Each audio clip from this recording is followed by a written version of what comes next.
Testing.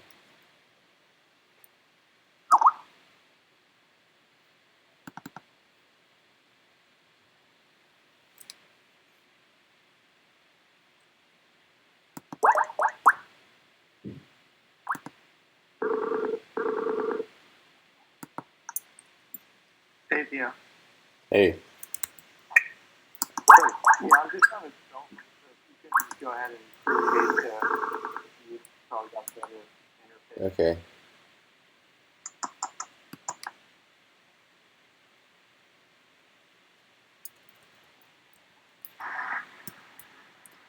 Hello? No, mic's still Hello. connecting.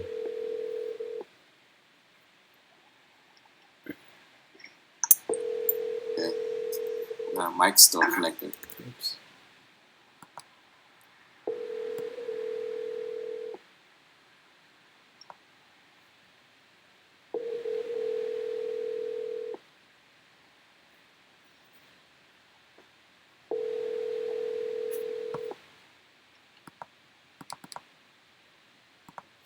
Seven, 6, 0, 4, 2, 0, 2, 7, 8, 6 is not available. So, Theo, are you there? I'm there, yeah. I'm here. You're real soft for some reason. I'm real soft. I mean, I can barely hear your voice. I mean, I don't. Okay. Well, let me Is the just. mic far away from? No, I'm using my computer mic. Okay. Can you invite Mike via Skype? Did you get the? I text messaged you the name. Yeah. I am. Okay. I'm inviting him. Hold on. I'm gonna restart Okay. the call.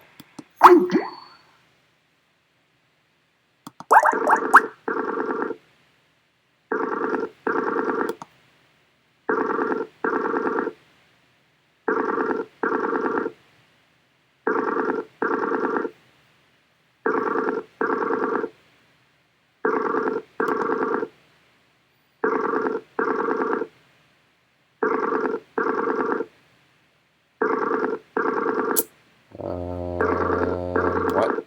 What's going on? Oh, Skype. Oh, Skype. Skype.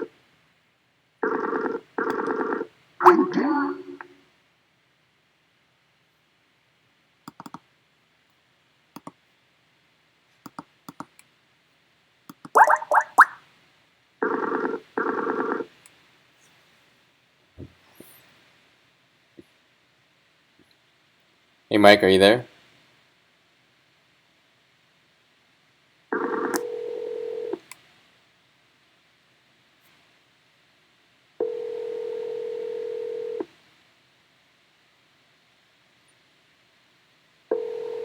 Jeez. Hello? Hi, is this Mike? No, I'm sorry, you got the wrong number. Oh, okay, sorry. Weird.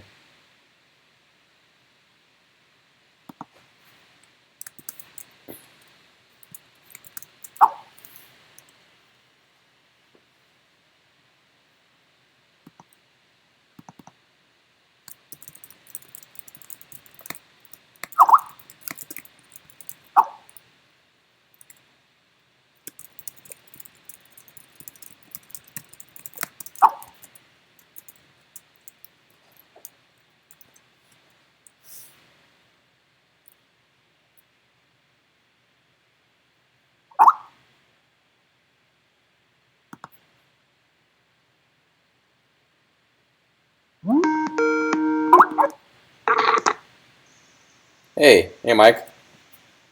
There we go. That's two. Hey, Here comes Rick. Nice to meet you. Welcome to San Francisco. nice to meet you too. I'm in Gilroy actually, but I'm planning to move to San garlic Francisco. capital of the world. Yeah, right. Yeah. Nice to meet you. How's it going?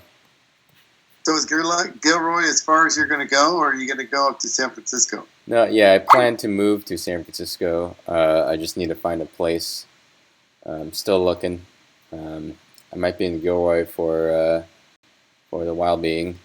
Let's get Rick on here. Oh, he could join in. He knows what to do. All he's got to do is pop in, or I guess we could. You know how to add him on? Yeah. Let me call him. Can you hear me all right? Rick said he could hardly hear me. I can hear you perfectly. Okay. I'll just add him real quick. Let me see. Got him right here. Okay. Okay.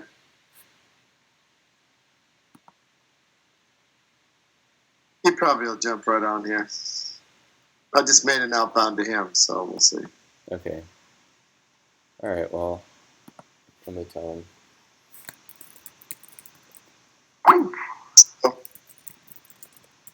Yeah, you're coming perfectly.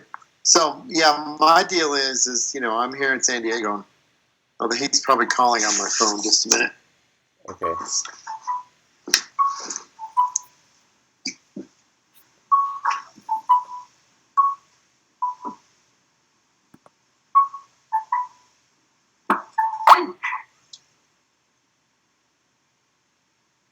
Hello. Hey. So. Hey. So I have him on the other line on my laptop right now. There he is. Okay. So can you answer right now? Because we're going to call you. Okay.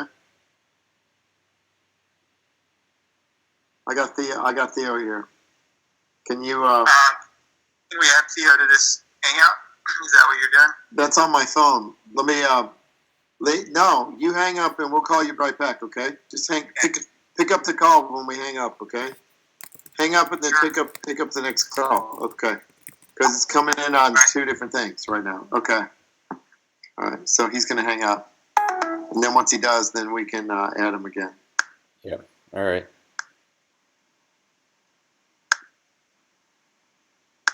Yeah, Skype is always so unreliable.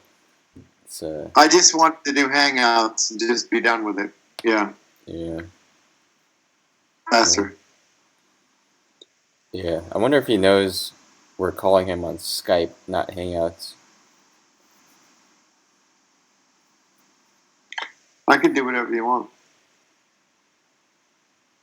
I just did Skype because it was coders, so I figured. Okay.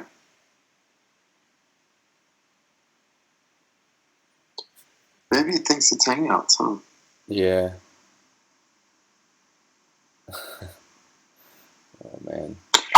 All right, anyway. So, I'm signed in. Did you want to do Hangouts? I don't have his email address and all that stuff. Do you have mine? It's Mike Hosley at Gmail. Okay.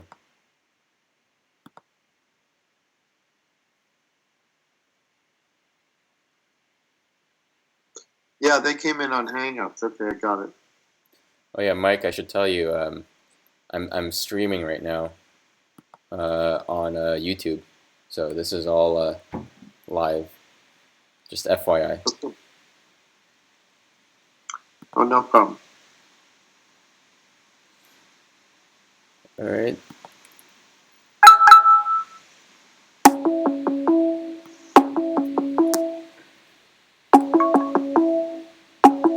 I'm just going to answer it. Hi, I'm here. Sorry. Hi, I'm here. Hey, Mike. Rick, are you there? Yeah, we did it on the phone now. That's better. Rick, can you hear us? Yeah. Okay, cool. All right, Okay, finally. cool. Yeah, I think we're finally all connected at once. Jesus Christ. Yeah, it takes forever. All right, good. So it's on my phone instead. Good. Okay. Cool. I don't know, Rick, if you had an agenda for this call or anything, but personally, I just wanted to know a little bit more about Mike. I mean, from what I know, Mike, you said you're interested in helping us or joining us. I just wanted to know. Well, listen, I started out by taking a robot for a week and then decided to go for 2 weeks. And so, Right. I mean, I could leave it at that. I used to be a product manager for Sprint. Okay. I'm interested in the intelligence at the edge of the network and how that might be applied. But how do you monetize? I mean, I just thought I'd just see what your Yeah. goals were, because, I mean, do you want to monetize it in the short term or in the long term? You squeeze interim value out of, make money on it along the way. Do you think it's coming from an audience, or or a subscription model, or where is the money going to come from? Yeah, I mean, I think Once you get that decided, then you can decide what your sales approach is and who the right people is to do that, who are to do that, sort of thing. okay. So all right. So you said you were a product manager at Sprint. Um, like, what about sales or business development? That kind of knowledge. Did you have any do you have any experience with that? Yeah, I mean, I've been selling ever since I was 13 years old, and I'm 57 now, so I've always been selling. Okay, cool.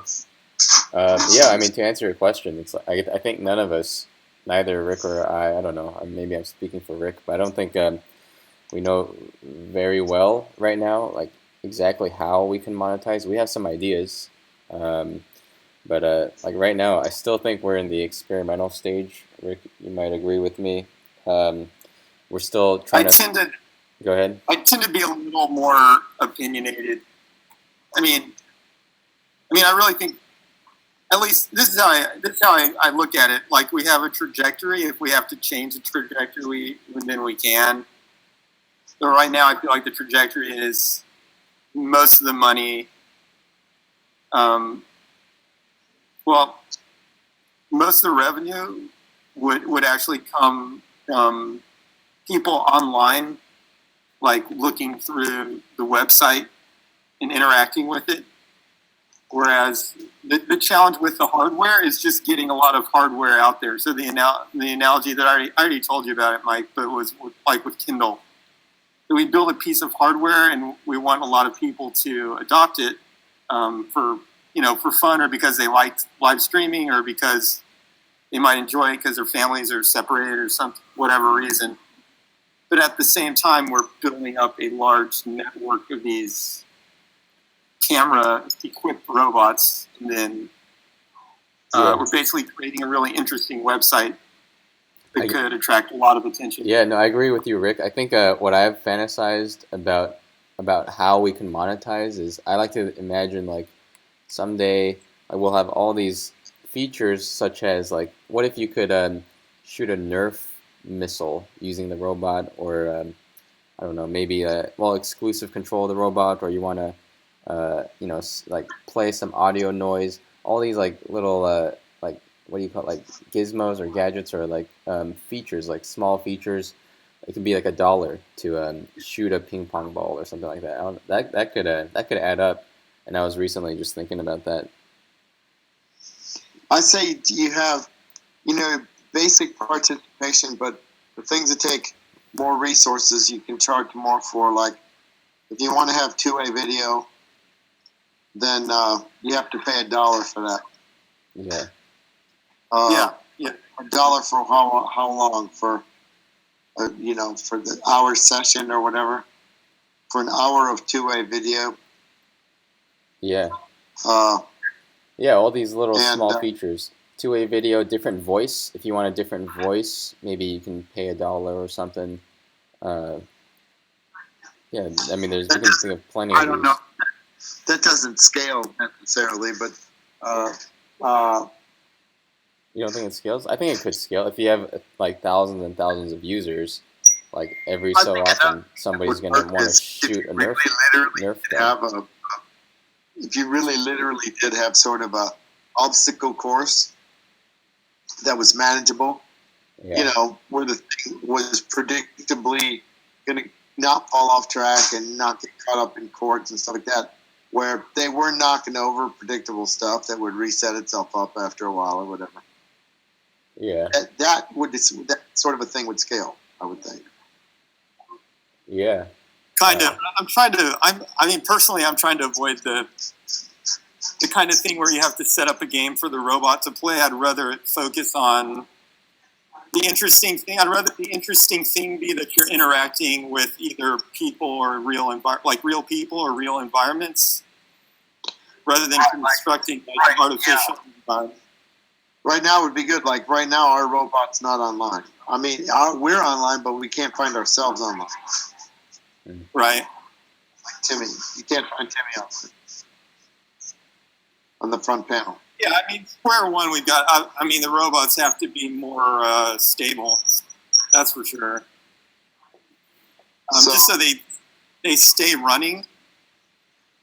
Just so we can put a large number of them online and start to make something interesting happen on the website. Yeah, I mean, how do you incentivize that? And, how do you, at what point are you going to just say it's building eyeballs and it's viral and then flip the switch to what is really what you want to have everybody agree on, just so everybody's working on that happening instead of just random stuff happening? I think right now this is more like a exercise in, the battery and making it work from people that don't know how to use it and stuff like that, and see what it's like in the open wild and, in the wild. And so yeah. I mean, I thought your idea about like identifying a market that really has a pain point, like Mike's idea about actually finding a pain point, was really great. I mean, like somebody who's either separated from their family for whatever reason, because of military duty or sickness or whatever. There's people that are actually separated. Yeah. It's a really nice way to communicate. You're probably not going to Skype your family all day long, but you could throw a robot in their house and leave it there all day. Yeah, you know just what? kind of like hang out. You know what? That's an interesting idea, because like the first thought you might have after hearing that idea is like, why wouldn't they just Skype with their family member or whatever? Like if you're in Iraq, I was just thinking, okay, if you're an Iraq soldier and your family has one of these robots in their house, like why not just Skype? But I think it might be interesting and introduce a whole new dynamic to be talking to your family through this like robotic voice. Like maybe, I don't know, it's just like maybe just the fact that you're typing instead of talking, it expends less energy.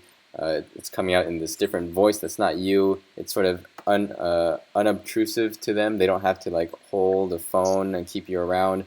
It's just you're just sort of existing in their house virtually, sort of passively, without them needing to do anything. Yeah, I mean, it could be I think it could be interesting. I think we don't even exactly know what that experience is going to be like. But yeah, I'm just thinking. I think flipping it the other way, where the person who lives remote, really far away, like out in the hills in Nebraska or whatever, where there's no people around, and they want to open it up to everyone. Yeah. And or it's a closed group like a church that's taking care of somebody that was shut in. You got 5 or 6 different people that can check in the robot. Yeah, like right now, we still don't know what the experience is like to have a very limited number of users. Like all the people we've tested with, like you, Mike, and everybody else, like mostly it's just it's just been opened up to the world, and anybody, like any anonymous user can come in. But I wonder what the experience is like when like only my sister can access this robot. So anytime this robotic voice speaks up, I know it's my sister. I think we still don't. We haven't experienced it that much in there. That'd be we hadn't even brought that up. That's a discussion point where you absolutely know that it's that person. Yeah, that'd be interesting. We haven't tried that yet. That's a better companion in a way. That's superior in a sense. I'd have to think that over. But I was thinking the collective consciousness was a greater circle value for a person who was a shut-in. Yeah. All the time, but having it be an individual. An individual or a group of individuals, like your family, your sister, your mom, your dad, like whatever, your kids. just a certain set of people that you know and that you're really personally, related to. Um, Yeah, that's the person who, maybe they have, maybe they live by themselves and they have ability or whatever. Like the one person that I talked to that said, yeah, my mom lied there for 3 days. She lied in her house for 3 days, or uh-huh. I guess it was a bitch or something like that, that just laid there dead for 3 days before anybody found her. Wow. Yeah. Jesus.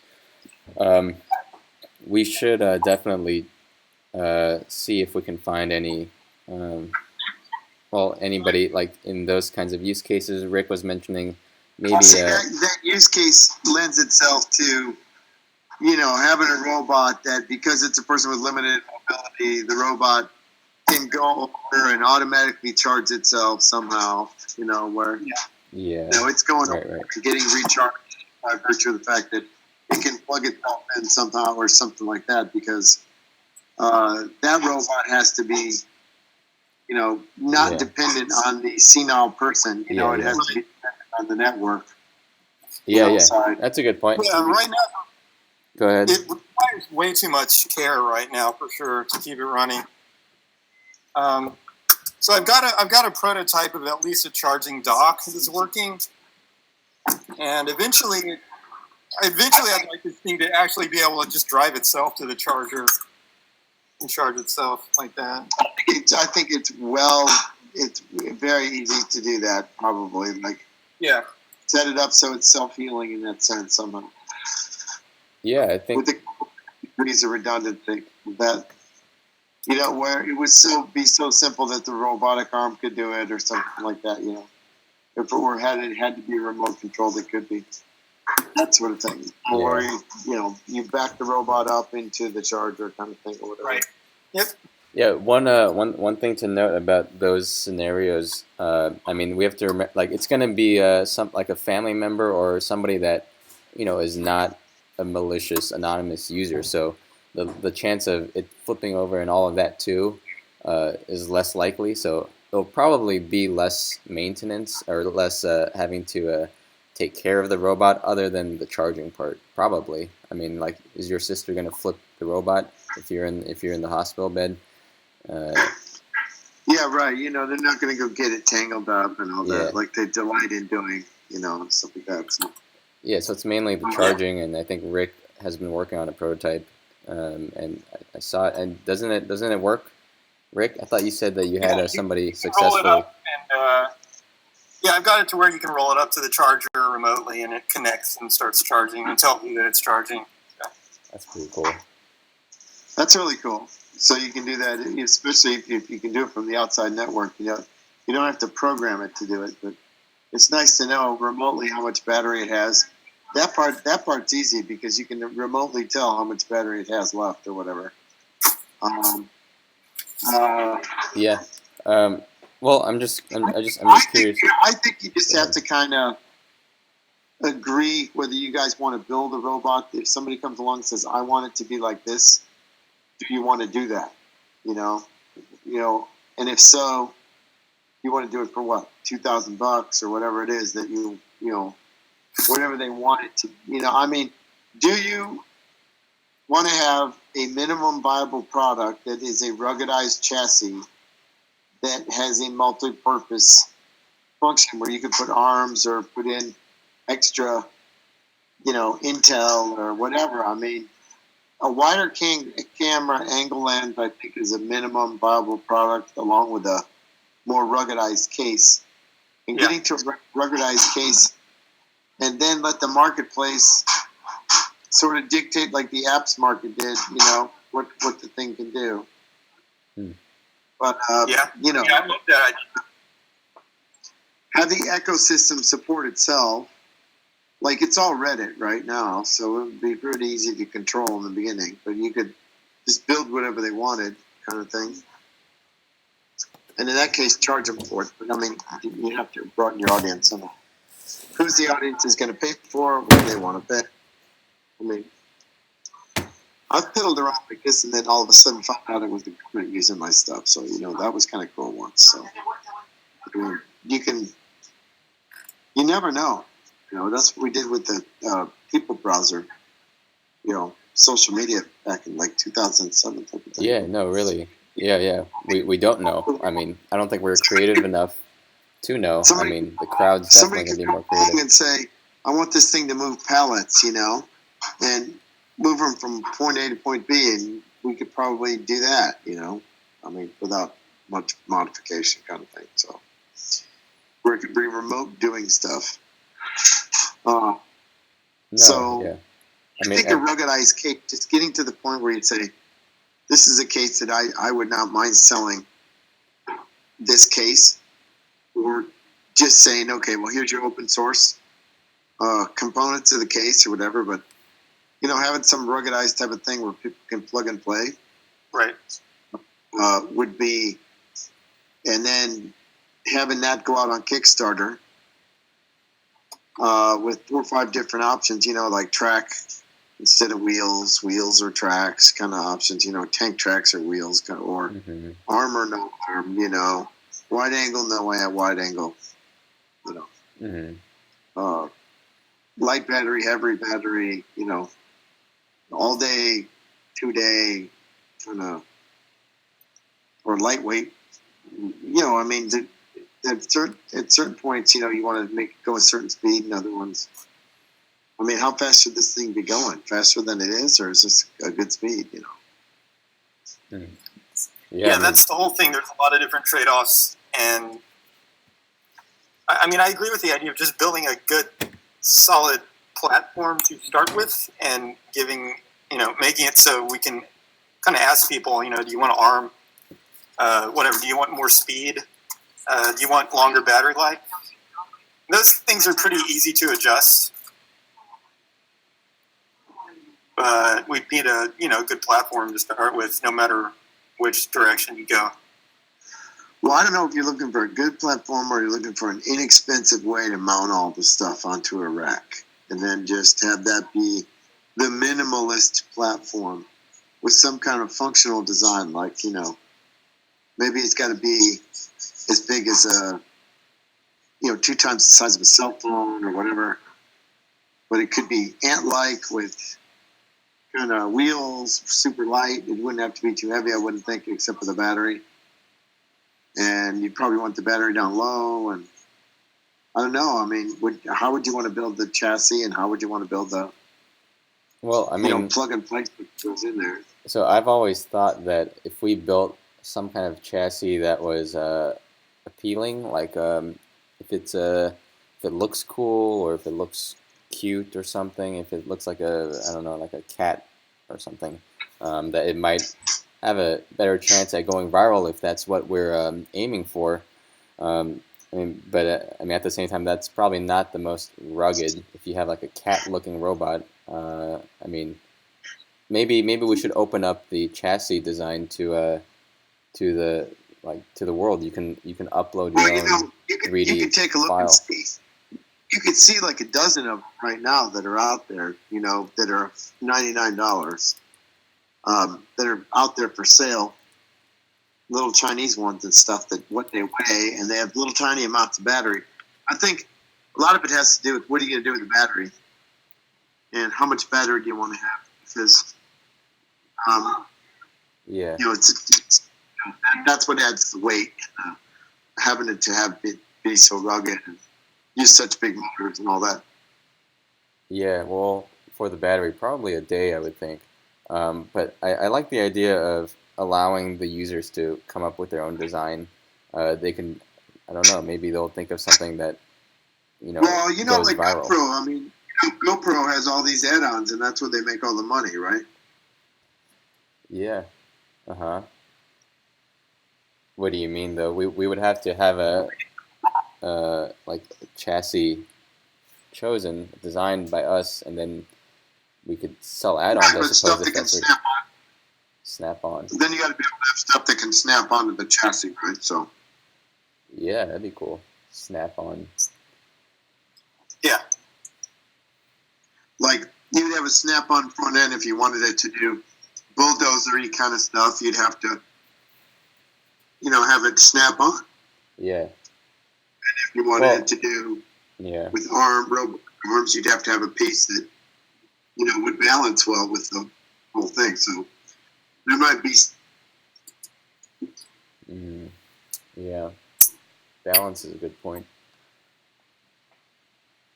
Um, yeah, I don't know. Maybe in the beginning we just have several different models, like I don't know, one with an arm, one with tank tracks, one that's a bulldozer, whatever it is. Um, Yeah, I mean, ideally you'd have like all that stuff, but right, just to make this easy, I mean, just to make this like doable, I think the first step at least is to build something with a lot of focus on function, a functional platform, yeah. good battery life, good rugged durability, at least like tools, and Wow. it works. Your audience interested in that right off the bat, and then Yeah. Um, as we get more product, all right. Well, so one thing that so that we're doing with the with the finding of like people, Rick, you're breaking up. It's really hard to hear you, for me at least. In fact, I can't hear you right? at all. Maybe the cell phone. I think we lost Mike though. Yeah, His what happened to picture Mike? disappeared. Yeah, I think Mike died. He disappeared. Um, okay, we can. Let me see if I can call him back.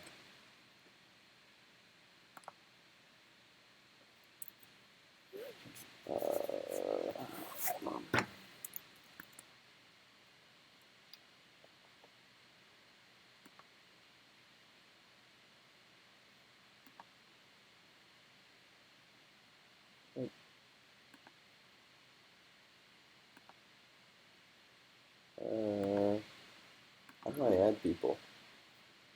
Oh, got it.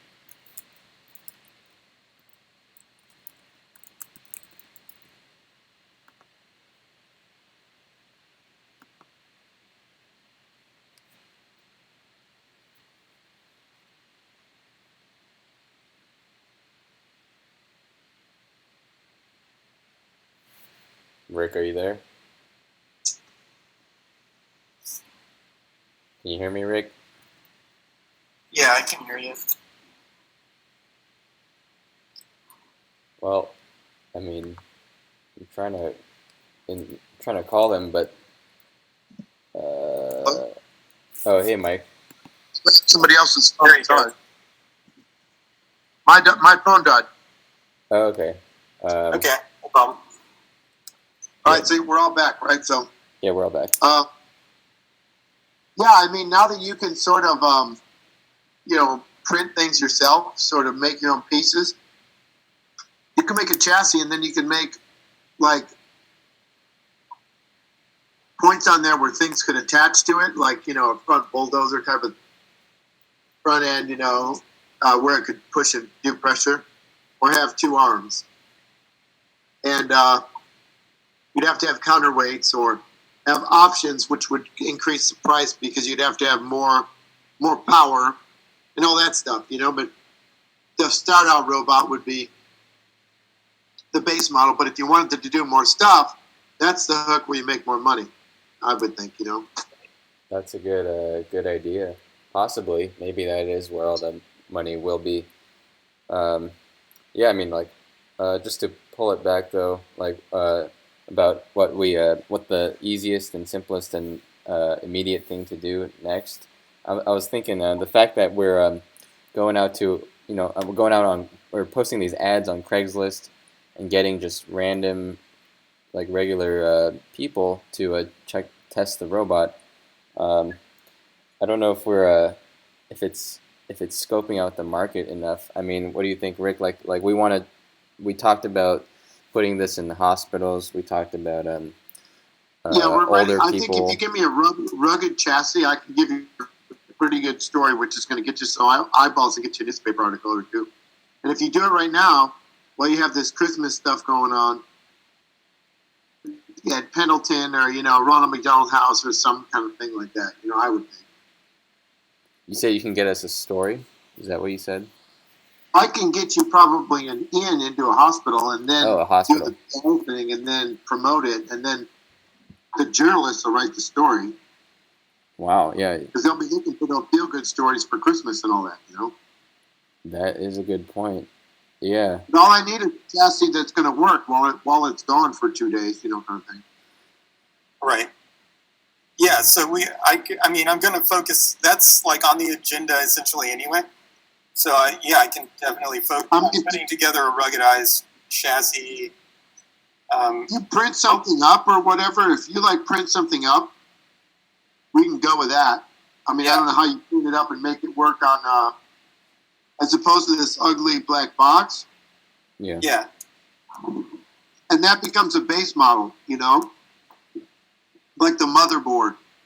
And all we're selling is the motherboard. And then all the accessories is where you make all the money. Is everything that attaches to it, Yeah, I like that too because you can get a customer at a lower price. You can let them at least know that you're legit because they bought the low price base model, and then once they know that you're legit, they're more willing to buy other stuff, more expensive stuff. Well, I think that the people are going to modify them, and they're going to say, "Oh, I got these other brakes, and I got these other, and all the aftermarket stuff is all great," because then they can go buy and bigger motors and faster processors. But at some point, you got to tie it all back in. So, Right. That's the network, is how you tie it all back in. Yeah. Just the people that want to run it remotely from somebody else, because there's no magic to what you do in terms of the remoteness of it. RunMyRobot.com, because anybody else can set it up to run remote too, but it's all about the community or whatever other features you feature add that you build in. Because opening it up for remote access to be able to run it isn't patented. You know what I mean? So Right. There's nothing unique about that. Anybody can come along and copy that. And if they have a better way to distribute it, then they're in a better position. So you want to forge some alliances pretty quick, like get somebody big to say it's cool kind of thing. Like I've done that a couple times where you come up with something that looks kind of decent, and then we'll go see if we can get somebody big to say it's cool. Those guys said it was cool, and then everybody likes it, kind of thing. That might work. All right. Well, we have something that looks pretty good, and I don't think you need a lot of space. I would give up a bunch of that battery just to get it down to, 2 or 3 of those little $5 batteries. You know what I mean? The little ones, the ones that you use for charging up a cell phone. But they aren't really good for motors. They're not really big enough. Yeah. It'll take more than a cell phone battery, but less than the one that's there. Once it has remote charging capability, that's nice because then you don't need the battery to really last all day on its own, which means it can be smaller. Yeah. Okay. Yeah. Well, so Rick, how long would it take to come up with one that looked kind of cool? Like in a week or two, or what? It'd take a little longer than that. Okay, so we won't get it done by Christmas, but we'll get it done. Right now it's like November 20. Might be able to put one together by Christmas, but it'd be really close. Yeah, let's not push it. Let's test it, and make it work, and then do it at another time. We'll do it for Valentine's Day or something. We'll get it done. We'll get it so it's put the time into it. You know what I mean? And we'll see how fast it goes. And when you get a good chassis that's ruggedized, that you think it's going to last a week or more, with just a couple quick charges, like a lot of this one here is just the batteries flip flopping around and stuff, and not having lights to say it's getting low, and Yeah. Not knowing that it's getting low. I mean, if the display was there saying, "Hey, it's getting low," we'd plug it in, But then we had the one thing plugged in, and the phone doesn't work. Then the phone doesn't work, and then in terms of notifying the end user. Yeah. So, and by the way, I'm not even on there now. I mean, I can't even find Timmy on there. As soon as he comes on. No, he's not appearing. No. Huh. He's offline. Yeah. Well, Timmy depending on the robot, Timmy offline. They're all different robots. Priority, the order can shift around. So if a robot's not online at all for a while, it can just kind of go off the list. But if it comes back online, it should show up again. Probably have to wait then. Okay. Yeah. All right. Well, I mean, it's sitting there, but I just can't get to it to make the controls. Well, I'll try and help you guys if you guys want to come up with a what it's going to look like and all that. Then if you ruggedize this thing, you'll cut the amount of having it go underneath the hood by about 95%. Yeah. Yep. Yeah. I mean, I'm working. I'll be working on the software side of things. The audio server. I mean the ruggedized chassis is one part. The website. Two-way audio, two-way video. That's all really cool. Two-way audio. Yeah, it's cool. I think it'd be a feature. I'm working on just making sure that the website crashes less or freezes less, because that's one thing that makes our users go away. That's a fuzzier issue to fix. But yes, freeze frame is the chief complaint about a week ago. You're right. Yep. As about a week ago. Okay. Yeah. And all right, so yeah, well, we'll just hang in there, and then you get settled in there. I used to live in Santa Barbara, by the way, so. Oh yeah. I did. I used to live on top of Tunnel Road, at the very, very, very, very top of my 7-Ball Trail. Tunnel Road. I lived over. Yeah, and I lived in, down in the flatlands there for a while too. But it was beautiful. I worked at a company called Star Telecom, which was second or third largest company in town at the time. The thing about Santa Barbara for me. Phone company.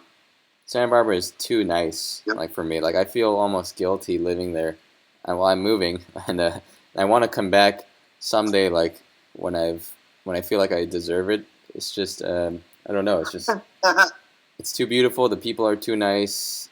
Like everybody's, I don't know, friendly. It's too much. I don't know. I just feel like it might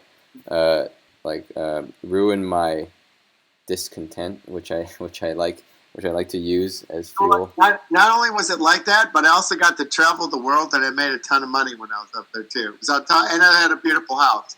Yeah. So it was like I had everything, and I had a baby. Yeah. And it was right after I got married. Tra la la la la. We had private jets at the airport. It was like I had the whole ball of wax going when I was up there. I'm not kidding. Wow. Go look at Star Telecom about Santa Barbara, and you'll see. Star Telecom had their own jet. It was fun. Star Telecom had their own private jet. That's crazy. Yeah, it was a fun time, man. When we were in our late 30s, we were in our 30s. It was fun. Yeah. Jeez. Yeah. Wow. Well, I gotta hear more stories about that from you. Yeah. Chris Edgecombe. You can just Google it. You'll see all kinds of stuff about Santa Barbara, fireworks. We had a great time. All right, man. Well, hang in there, and let's do this kind of a thing on the phone every couple days. More feedback if you want to. That'd be great. That would be great. Yeah. Monetize it. Oh, let it. Now that we've all talked on the phone, kind of let it burn for a couple days and get back and see who you want to get a hold of, and maybe we'll make a plan to get a hold of. Figure out how long the chassis's going to take to mock up or something, and then we'll try to get a hold of it. Yeah. We'll just keep the ball rolling. Just slow and steady, but steady being the key word. But You you want to get fascinating. the eyeball. How many people are looking at the website every day now? It's growing. Last time I checked, it was like 200 users a day, but it's probably more now. I checked only about a month ago, but it's probably like 300. You should look at every couple days at the statistics and see what it's like, if it's getting better or not. I mean, if it was 150 and it's 200 now, that's great, because that's 25% growth. But you got to hit like some big numbers. Reddit's helping you out a lot. I know that. Yeah. No, I mean, all of these things are going on at once. Like, we have to improve the chassis so that we can get more users owning, or people owning the robot, so that there's more of a compelling reason for users or visitors on the website to visit the website. And anyway. Well, go look at the chassis that are out there, and then the next time we talk, if you want to have a little design meeting talking thing, we can look at some different slides, and I can, then you can decide. Yeah. Because it all happens like in one neighborhood in China. The designs are already over there. There's some big cache of them out there already. Okay. And you just got to figure out what you're going to do. The marketing, though, I just want to say the marketing. I feel like I'm pretty confident in our ability to market, just because of how I think interesting the idea is, and from past experience of posting on Reddit and whatnot, and Hacker News, people take well to this idea. They like it. I guess they find it interesting. So I mean, we do plan to, at some point, invest a lot more in the marketing effort. But it's really just a balance of all these things: getting the chassis better, getting the website better, and then getting then attacking the marketing too. But the marketing might be too early to attack full force right now. But at least I feel what you confident can do is if you can print up one or two chassis, that are decent, and then use those as mock-ups. Use them as a mock-up. You know what I mean? Yeah. Miniaturized chassis, and use them as a real mock-up. Yeah. Probably go to Kickstarter with that and just start delivering. You mean because you take that chassis and start having those made someplace for ultra cheap, or find something that's close to what your design is and just adopt that. No, it's a good point. Even if you don't have the chassis. In China, they've already got made 1,000 of these things for some other guy. And they're selling them for 99 cents. They'll sell you the bodies of them for, pennies, and you just adapt your stuff to fit in their chassis, because if you go online right now, you'll see Black Friday 10,000 little tiny robots that'll do, a bunch of different stuff. So. No, China's a good point. I recently read an exchange on this site called Hacker News. People were talking about you can get the cheapest robot parts on Alibaba.com. Maybe that's where we should be shopping instead of Polulu, which we currently I've researched that a little bit. Yeah. I think it is a good source, but you have to kind of know what you're doing. You have to know how to buy things in bulk. You have to know that some of the products are going to be defective, and it's kind of like a whole art, buying stuff off of there. It's a risk, is all it is. That you're going to have a low quality product. So you got to have, you really almost have to have somebody over there in a way. Yeah.